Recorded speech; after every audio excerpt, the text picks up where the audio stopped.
ಇನ್ನು ಕಾಲ್ತುಳಿತದಲ್ಲಿ ಮೃತಪಟ್ಟವರ ಕುಟುಂಬಸ್ಥರಿಗೆ ಬಿಜೆಪಿ ಸಹಾಯ ಹಸ್ತ ಚಾಚಿದೆ. ಮೃತರ ಕುಟುಂಬಕ್ಕೆ ಬಿಜೆಪಿ ಶಾಸಕರು ಮತ್ತು ವಿಧಾನ ಪರಿಷತ್ ಸದಸ್ಯರ 1 ತಿಂಗಳ ಸಂಬಳ ಕೊಡ್ತೀವಿ ಅಂತ ನಿರ್ಧಾರ ತೆಗೆದುಕೊಂಡಿದ್ದಾರೆ. 11 ಮಂದಿ ಮೃತರ ಕುಟುಂಬಕ್ಕೆ ಆ ಸಂಬಳದ ಹಣವನ್ನು ನಾವು ಕೊಡ್ತೀವಿ, ಬಿಜೆಪಿ ಶಾಸಕರ ಜೊತೆ ಚರ್ಚಿಸಿ ಹಣ ಕೊಡ್ತೀವಿ ಅಂತ ನೆರವಿನ ಬಗ್ಗೆ ವಿಪಕ್ಷ ನಾಯಕ ಆರ್ ಅಶೋಕ್ ಹೇಳಿದ್ದಾರೆ.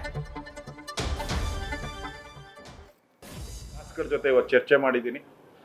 ನಮ್ಮ ಛಲವಾದಿ ನಾರಾಯಣ ಸ್ವಾಮಿ ಅವರು ನಾವೆಲ್ಲರೂ ಚರ್ಚೆ ಮಾಡಿ ನಮ್ಮೆಲ್ಲ ಶಾಸಕರು 1 ತಿಂಗಳ ಸಂಬಳವನ್ನು ನಾವು ಯಾರು ಕುಟುಂಬಸ್ಥರು ಭಾಳ ಕಷ್ಟದಲ್ಲಿದ್ದಾರೆ ಅವ್ರಿಗೆ ನಮ್ಮ ಈ ಹಣವನ್ನು ಅವ್ರಿಗೆ ತಲುಪಿಸ್ತೀವಿ ನಾವು.